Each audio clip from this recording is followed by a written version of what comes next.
Welcome, everyone, to this episode of Unavoidable-Adventures in Aging, where Sue and Shan, two Midwest, past middle-aged sisters, discuss the good, the bad, and the ugly of aging. With a little humor, a little heart, and occasionally a little frustration, we'll explore the unavoidable adventures we experience as we move into our golden years. Yeah, golden years, my ass. Just a note to our listeners, this podcast reflects the opinions and experiences of Sue and Shan. The main purpose of this podcast is intended to entertain. Hello, everybody.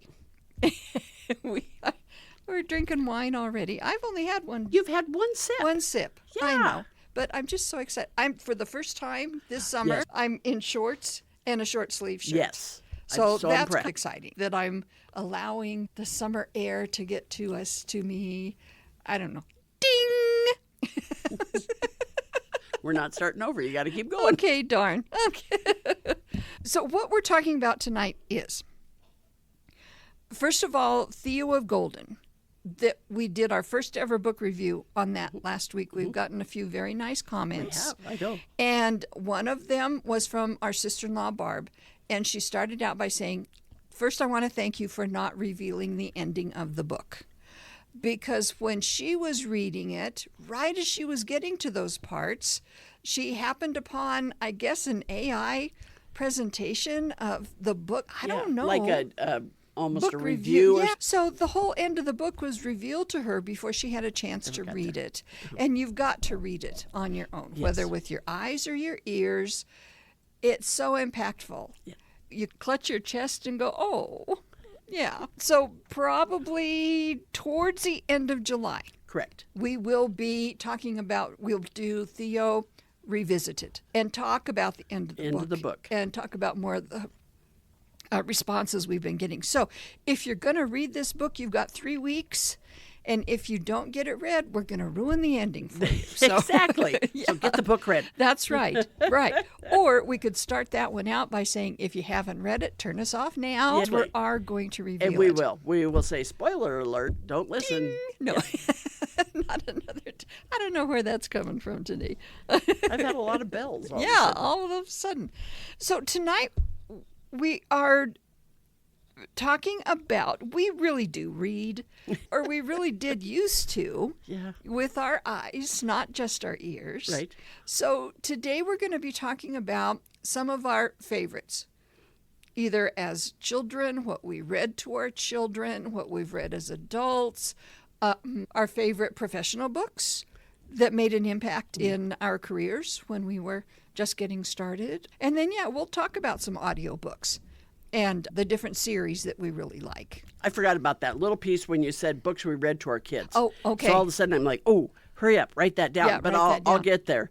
And I think some of them are probably the same of what we read to our kids. So Could be, yeah. Yeah. Oh, I forgot about that. Okay. She's writing these down now, and I'm going, oh, yeah, that one too. So I'm going to start out just with the books that I read as a kid that have stayed with me all these years.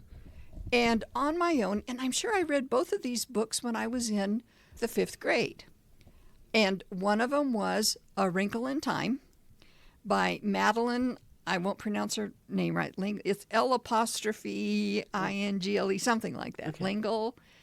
And it was my first kind of sci-fi book that I read, but not like creepy alien sci-fi. It just really stuck with me.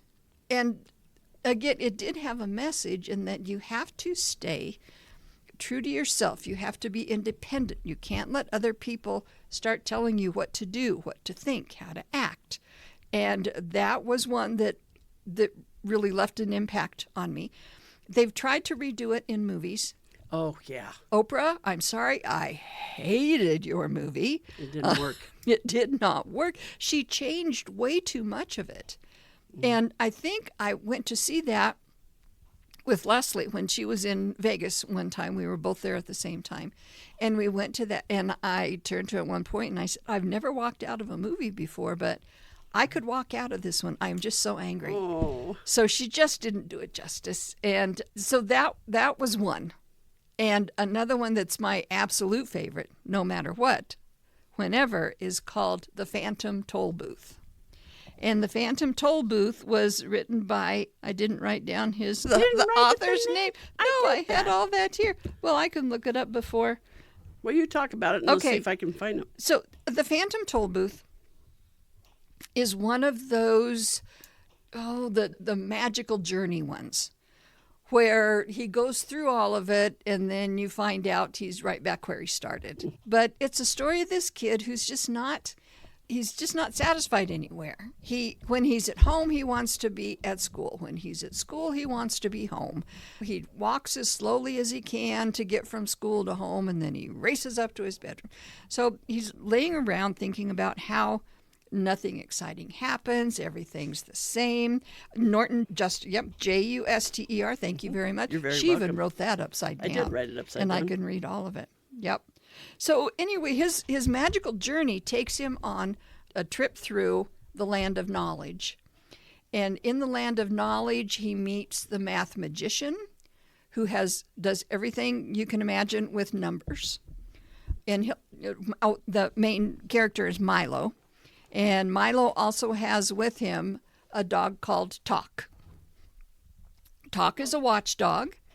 And he's called Talk because when his siblings were born, they all said, tick, tick, tick. So when he was born, his mother named him Talk. Or could have been just the opposite. Don't remember for sure. But anyway, so they meet the math magician, who's the king of Digitopolis, which is the land of numbers. And Milo will ask him things like, what's the smallest number? And so what did I just say the guy's name was? The math magician will say, okay, think of the smallest number you can think of. 1. Okay, divide it by 2. Okay, now divide that by 2. Divide that by 2. And goes, so getting across the idea of infinity. Yeah. And another way was with the smallest number was take a piece of paper and tear it in half. Tear it in half again, tear it in half. And you'll get to the point where you can't, but it's still there. It's there. So the whole thing with numbers, and there are so many other adventures he has there. And he also goes to Dictionopolis, which is the land of words. And he meets I can't believe I'm forgetting this.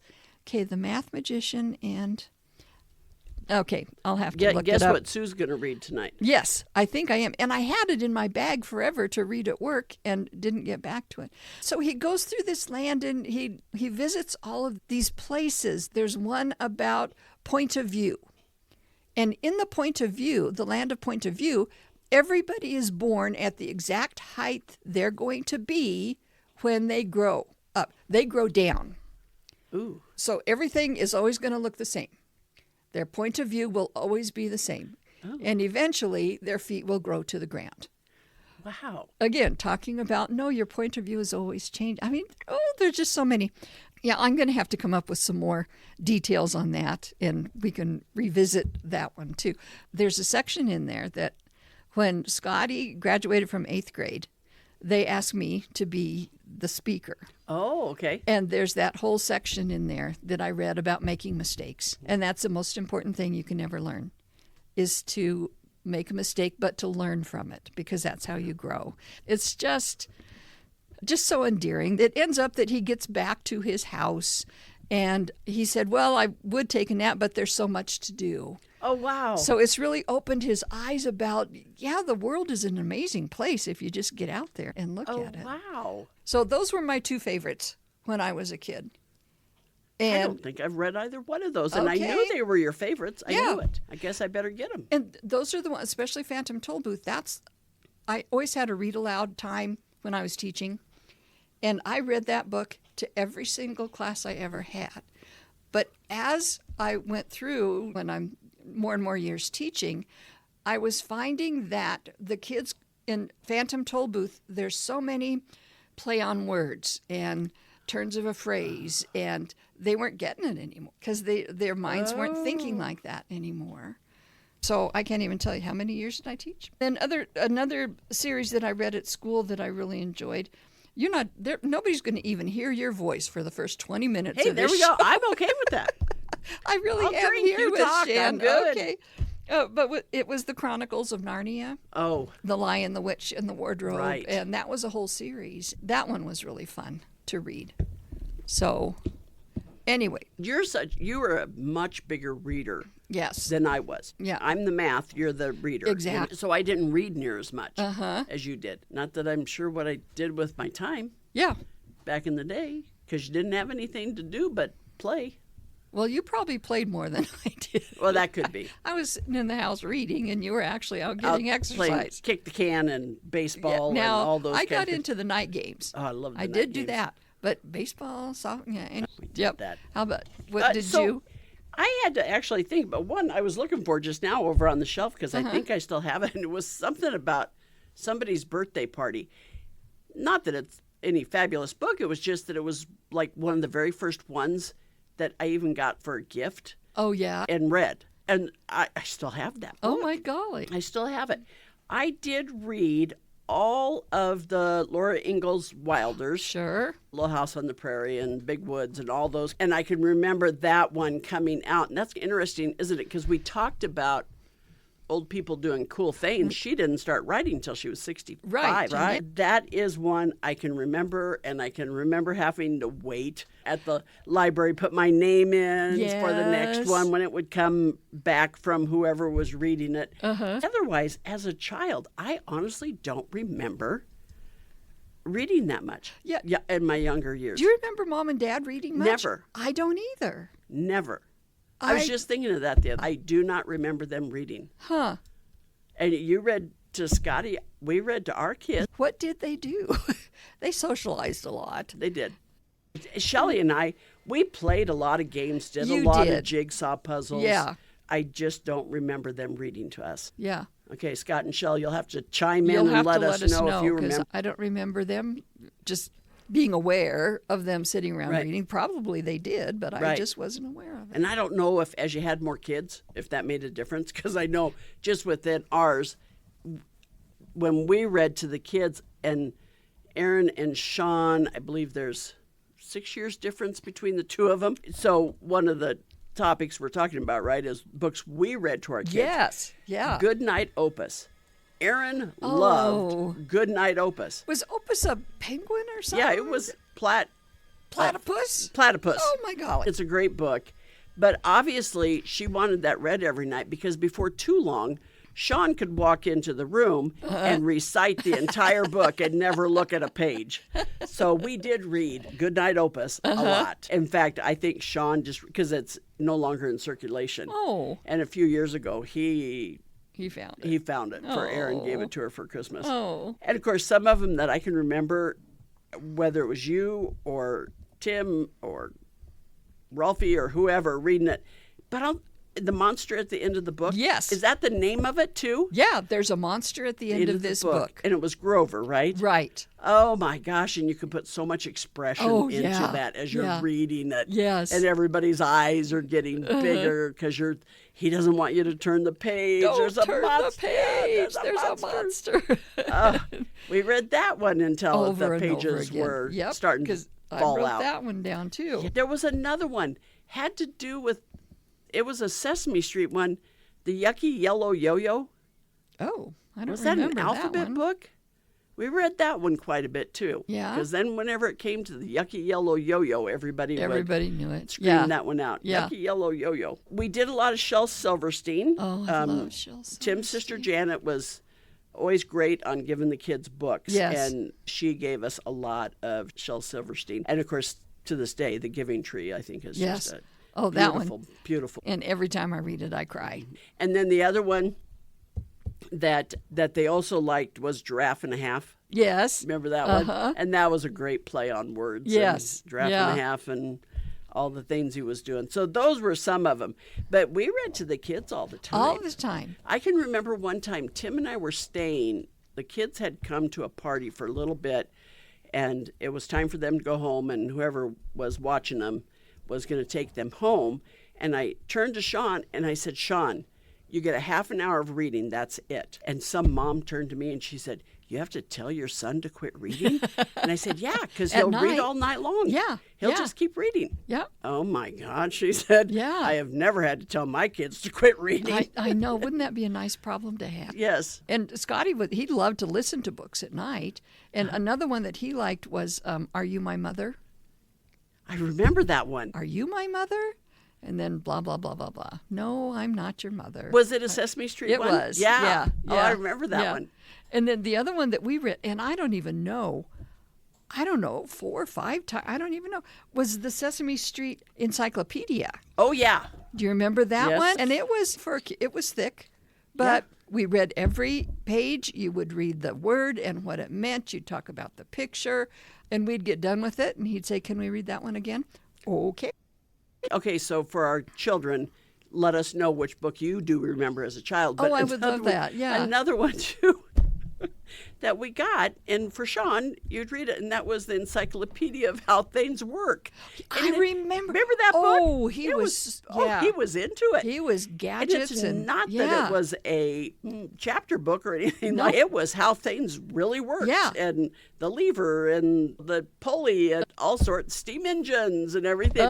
And we read that and one step a by lot. step, which is why he's such a great computer guy, Yeah, probably so, because because he can tie it all together. yeah, Yep. love that step process. Yes. And did you get to the point with some of those books where you would try to skip a page?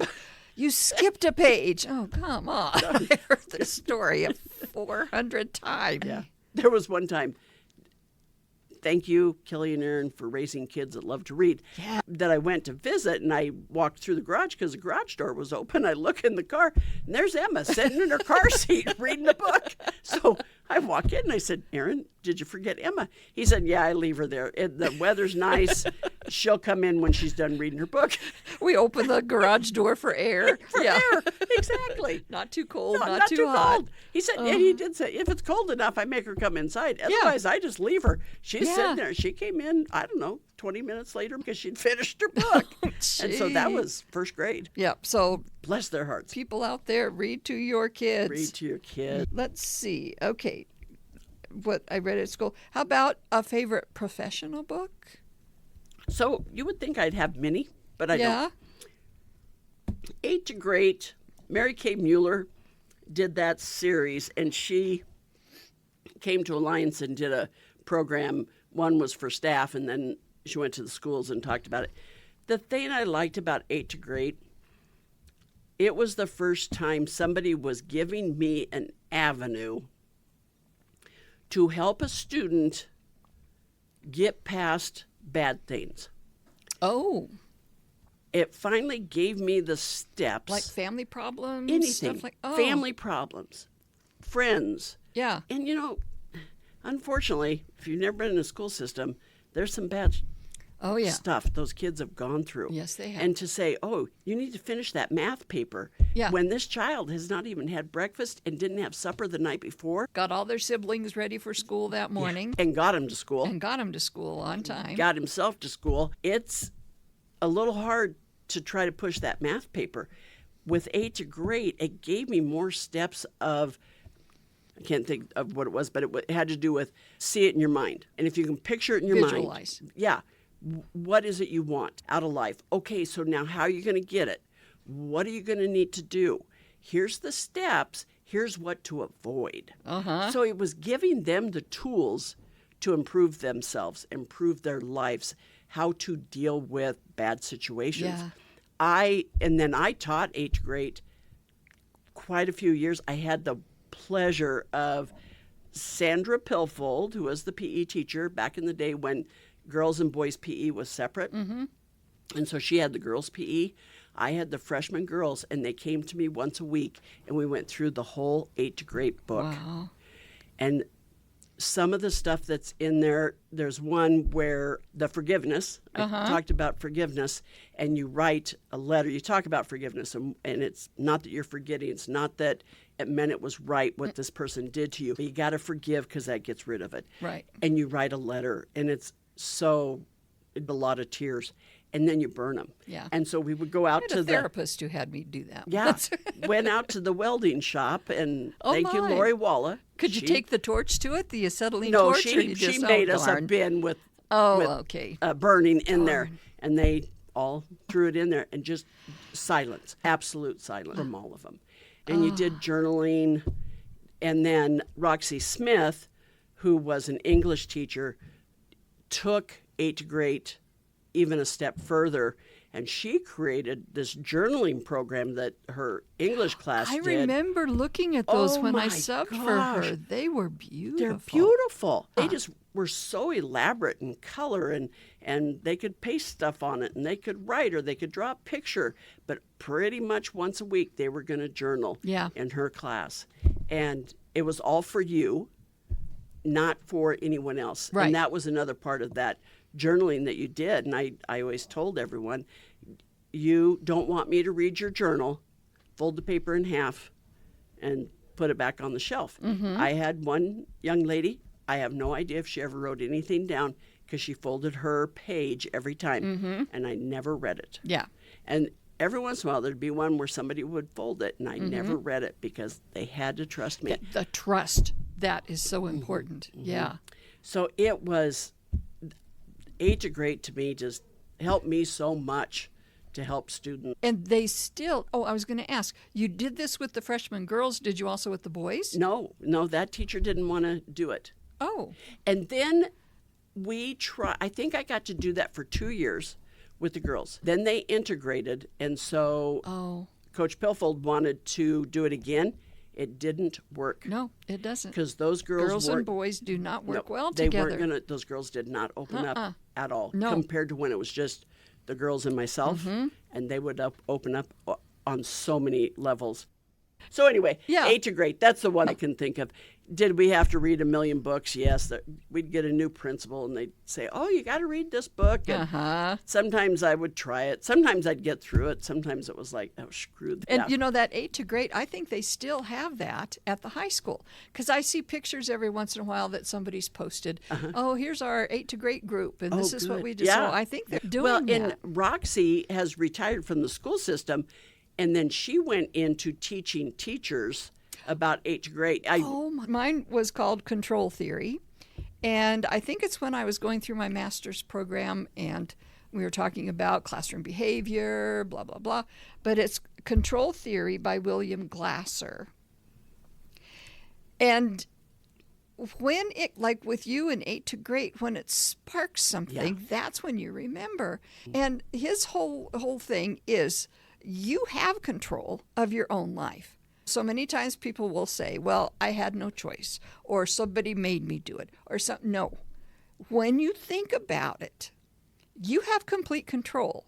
You have choices. You may not like the choices, but you do have them. Right. Yeah, and he would give examples like if you're at home, and this was before cell phones, if you're at home and the phone rings, do you have to answer it? No. You don't have to. And yet people would say, well, it could have been important. It could have been this. Maybe. But it's your choice whether you do. Stoplights. When you come to a red light, you don't have to stop. Yeah, true. Now, the consequences of that are you're going to cause a wreck. You're going to do this. You're going to do that. Ticket, whatever. Yeah. You have to understand the consequences and decide if you're willing to accept them. And with kid behavior, that was a big thing with me, was if they would come into my office or whatever and they were having a problem with another kid and they hit them, why'd you hit it? Well, and you shouldn't start out with why, because that's not a good with thing. A why. No kidding. No. But, to try to get them to that point that I chose to hit them.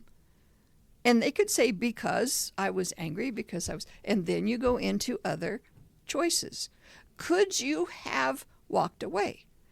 No, he was on my nerve. Okay, now, so you would brainstorm about other things you could do. Yeah, just to make better choices. And it goes from kids all the way to adults. I hate it when I hear somebody say, well, I had no choice. Yeah, you did. You didn't like the consequences. And that's why you chose to do what you did. So don't tell me you had no choice. Right. So he said, even like if somebody's standing with a gun to your head and they're saying, okay, give me all your money or I'm going to shoot you. You've still got a choice. Yeah. No, you're not going to like the consequences if you decide not to give them the money. Right. But it's a choice. Anyway, that one really helped me a lot understand behaviors a little more. Sure. And how to help kids through behaviors. So, see, that was mine. It wasn't quite as profound. It left a lasting impression. It helped me. And I love the comment you made about new administration and new... Oh, every year. Every time. Every year. Okay, this is the way it's going to be from now on. I want you to throw out everything you've done before. And the very next year, oh, no, we're not doing that. We're doing this. So I want, that used to make me so mad. It was tough. Okay, books of course, we just read Theo of Golden. Yes, we did. It was a good one to read. We loved it. Tim is to the point. So all three of us listened to it. He is at Christmas time. Oh, yeah. So that's where he is. So I think probably about 2 more walks for him, and he'll have that one finished up. I read more fiction books, and of course... Shelley and I, we do a lot of the murder mystery kind of things. And so one we got to talk about just quickly, Misfortune Mysteries by Jana de Leon, only because there's 2 characters in there, Gertie and Ida Bell. And Shelley said, you are Gertie and I'm Ida Bell. So if anybody reads those books, you'll know that Sue is Gertie. She is Gertie. Well, I can't wait to start reading them now. Oh, good. There's so many series. I love when there's a lot of books in the series. I don't know if I could pick one. Chief Inspector Gamache, which is 3 Pines by Louise Penny. I haven't read the one that came out, but I've got to read that one yet. Those, sometimes because I do audiobooks, true confession, sometimes with an audiobook I have to sit and really listen. Yeah. And some that are a little more of a fluff book is when I can do other things around the house. That one I really have to concentrate on. Of course, I read Harry Potter when Kelly was reading Harry Potter. Yes. Harry Potter was so huge. Kelly would sit on the front porch waiting for the postal carrier to bring her new Harry Potter book. Oh, my God. Oh, every time. It was fun to watch her wait for those. And I always remember it came in a box, and I think it would have been Amazon. And on the outside it said, Muggles, do not deliver until, and whatever the date was. Yeah. And I just thought that was clever. I did read Harry Potter, and then I listened to Harry Potter. Yes, and I think I read with my eyes the first, 3, 4 maybe. And then I started buying the discs. Oh, yeah. We had cassettes. Cassettes. I did have cassettes, too. First it was cassettes, and then it was discs. Darn, those things were a pain in the They butt. were. I read all those with my eyes. Oh, because some of the others I read after I finished college, when I was still reading things. Oh, one thing you mentioned about murder mysteries. Another thing that I read a lot of when I was a kid was Nancy Drew. Oh, yeah. I loved them. I hadn't thought about those Have you seen books. the meme, Nancy Drew at the reflecting pool? Oh, jeez. Oh, dear. And she's kneeling over with her magnifying glass. The mystery of the reflecting pool. Anyway, I thought that was fun. I really got into just scary stuff. You did. I read most of the Stephen King books up to a certain point. I can't remember when I stopped reading those. And I always read those with my eyes. My favorite was The Stand, and because it's the ultimate standoff between good and evil. Oh, okay. And the headquarters for good, he called it Hemingford Home. Oh, my gosh. I don't know if he had driven through this area or he saw that name, but it wasn't Hemingford, it was Hemingford Home. And that's where that's where they were located. And the evil was located in Las Vegas. That's where all the evil guys hung out. But I really like that. All of his books. Anne Rice was another one. Oh, really? And she did like the Vampire Lestat and the Mayfair Witches. And so that was another one that I really liked. The one book that I started reading when I went to bed, and I read it all night until I finished it, was Amityville Horror. Oh, you're kidding me. No. Oh, jeez. And this was when I was in Lincoln, married to Steve, and he worked the midnight to 8 shift. So I was there all by myself. Oh, my gosh. And I would read these books. And, Tim, our husband, is here. Oh, we had He's handing out wine. So, okay. We appreciate. Yeah, you drink it. But man, do I appreciate that. Yes, I do. Yeah, just there a you little go. bit more. Oh, Tim's gonna. You need that little towel. Okay, good. Go, Jesus. Yes, I'll have a tumbler of wine, please. Thank you so much. He needs that little towel around his, He does. on his arm. And he always comes down with such a smile on his He face. does. It's like, oh gosh, he does love it when we do our podcast, doesn't he? I think so. So I think those were the ones that I read quite a Wow. bit of. Was just really scary stuff. I did a lot of Dean Koontz. Oh yeah. I never got into the romance I didn't either. novels. I didn't either. No. Where the book, the front of the book was she's exposing her boobs and Yeah. he doesn't have a shirt on for some reason. And he's got long flowing hair yeah. with the big sleeves. Yeah. I never got into any of those. And then on some of the other audiobooks, we talked about we call it the Southern Sisters. I think It that's is the there. name. It's Southern Sisters Mysteries. Like Okay. that. I looked that one Okay. up. Southern Sisters by Ann George. And George, right? I had that written down. God, those were funny. Oh, yeah. Two Southern Sisters, and they were from the South, from Alabama. Yeah, or Georgia. So they, would stumble into these mysteries and end up Yes. Yeah, Oh, but God. the relationship between the two, and one is the older sister is 6 foot tall. 6'12". No, excuse me. She's 5'12" inches. Oh yeah, That's what it was. Yeah. And she would admit to 250 pounds. And she's been married and divorced 3 times. Each one of her husbands made her richer than before because they would leave her everything. And then her little sister. And isn't that funny? As many times as I've listened to that, I can't remember their names. Mary Alice? What was the older sister's name? Because it was one of those 2-word kind of things. Yeah, both of them had 2-word. Let me see if I wrote that. I didn't write that down. The So, two sisters. yeah, That's so funny. and the younger sister then she's a retired teacher, married to this really great guy. They've got a really good relationship. And she's Mary always- Alice was one, and Oh, she's always correcting her sister's grammar. Yeah. And then the other one will go, who? No, not who. It's a what. What? They go back and forth. Yeah. Oh, my gosh. It's so funny. It's good. And then just the other characters they both got kids. And so I think, 4 or 5 of those. And then she died. Right? Yeah, I think she is gone. Yeah. She's gone. She's gone. Gone. But remember that the last book, Was that the Elvis one?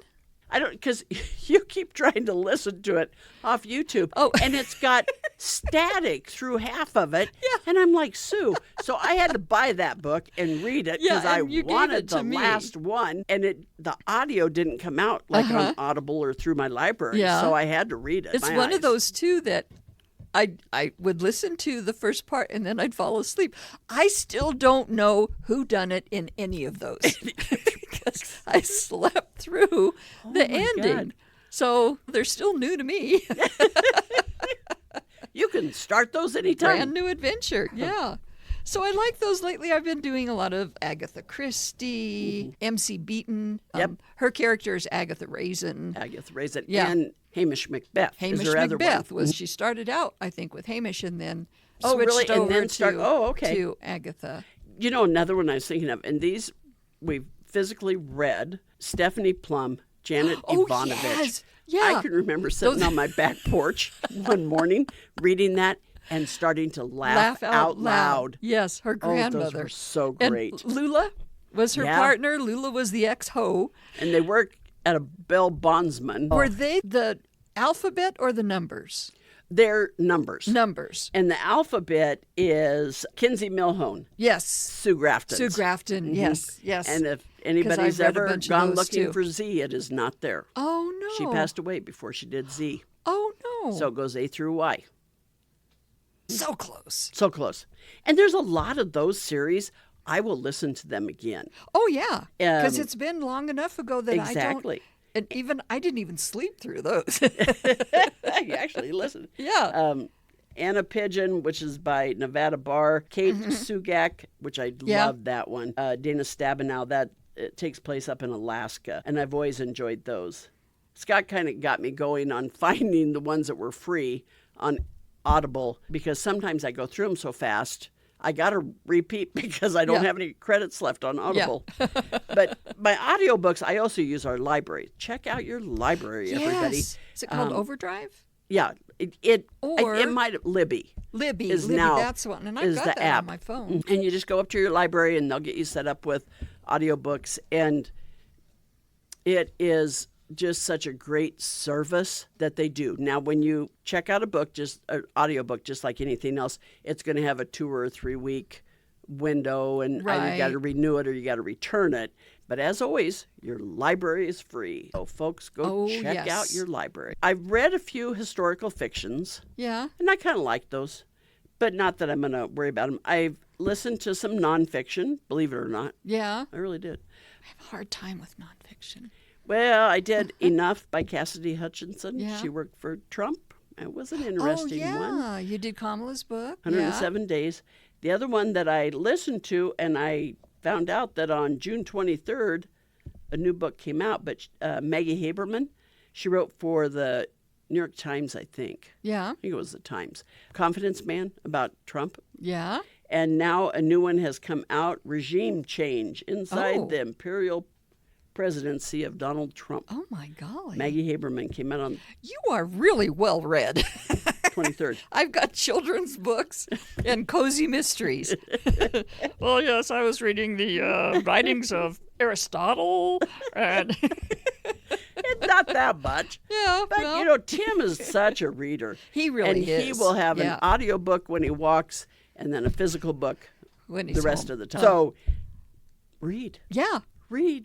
Really do. With your eyes, your ears, listen to other people read. Yes. It takes you out of, for the most part. Unless you're reading all those Trump books. Kinda Also, defeats that's the exactly what purpose. I was thinking. Yeah. That didn't take me out of nothing. But the other one takes you into a new world. Yes, And, and- that's a good thing about reading. Read to your grandkids because they Yes. really do enjoy Yes. it. What's happening nowadays? Because we're almost to the end of a season. I know. We are. The next 2 weeks will be our season wrap up. I don't know if people remember, but Shan figured this out that we needed to, because before our season might be 2 weeks, it might be 6 weeks, it might, Might be a year 4 and a months. half. you Yeah. know? Yeah. So we came up with this thing that if we run it from the first of the year to the middle of the year, that would be a season. So this season 4.0 started on January 9th, and it will be finished July 17th. Right. And we plan that because that's when our family days are. We're busy with family. Let's fess up. It is really all about us. It is. We need that time off because all the family is here and we don't want to worry about recording. Right, And then true. the other time is Christmas It's Christmas, time. right. So it ends at Christmas. it's all about yeah. us. But it works out so well. It does. So, anyway, this was the 25th episode of this season. The next 2 episodes, we will be running our favorites from our favorite. We had to choose one. I was listening to a bunch of them today, and it really was hard because some of them just made me laugh so much. So, the July 10th will be my favorite because I'm older and I'm going to go first. And then Shan's favorite will be July 17th. And then we will start season 4.1. Right. And that's when we'll be doing our finishing up Theo. And I'll also Yes. get more of the facts in about about Phantom Toll Booth. Yeah. I want you to. I'm actually thinking I need to go check that out from the library when the Grands are here so that See, I think we it's can one read that, it. that Emma would really enjoy. She's sharp like that. She gets play on words and all of that. Yeah. So I think she'd enjoy it. All right. That's what's going on That's it. in our lives. Sean, I think dinner tonight is Tim's dish It's Tim's dish. on the grill. Sausage, potatoes, onions, a lot of cheese, Lots and of why cheese. not throw some butter in there? Yeah. And some red pepper flakes. There we go. It's very good. It's a family favorite. That All it right is. then. Okay. I think we're good. Oh, I got it. Here I'm sitting here thinking, okay, so why are we not done? Well, because Yeah. I haven't done my spiel. That's right. Got to do your spiel. Don't forget to send us a message. We got a couple of messages off our first Theo talk. Mm-hmm. of Golden book talk, and love hearing from everybody. So anytime you want to get a hold of us, please send us an email at unavoidableaging@gmail.com. We also have a website, unavoidable.life, L-I-F-E, Unavoidable Life. So you can... .life. .life. Ooh, thanks. So you can go there and listen to us as well. Also, you can listen to us on any of your podcast apps that you have. You just type in Unavoidable-Adventures in Aging, and we will pop up, and you can like, subscribe, follow, and share. And share. And we're on Facebook. Show everybody else how to use it too. You know, What? remember when we were looking at the post that Shelley does on our upcoming, and you said, well, I think we can just share it. And I hit that, and I've got comments from that. I've never gotten them before. Because we didn't hit the right button That's until right. now. Okay. See, when I hit share, I thought, oh, I've got to choose the people I'm sharing. No, you just hit share, and then you hit share again, and it shares to everybody on your list. How long have we been doing this, Sue? I don't know. We got it. You can only always learn new things. We can. Yeah. So Okay. enjoy your life. Laugh at yourself because you have to. You have to laugh. Oh, good God. Yes. Embrace the power of your aging, and always remember, You're not knucking futz. You're just aging. Yes. Goodbye, everybody. Goodbye. I'm going to drink my tumbler of wine.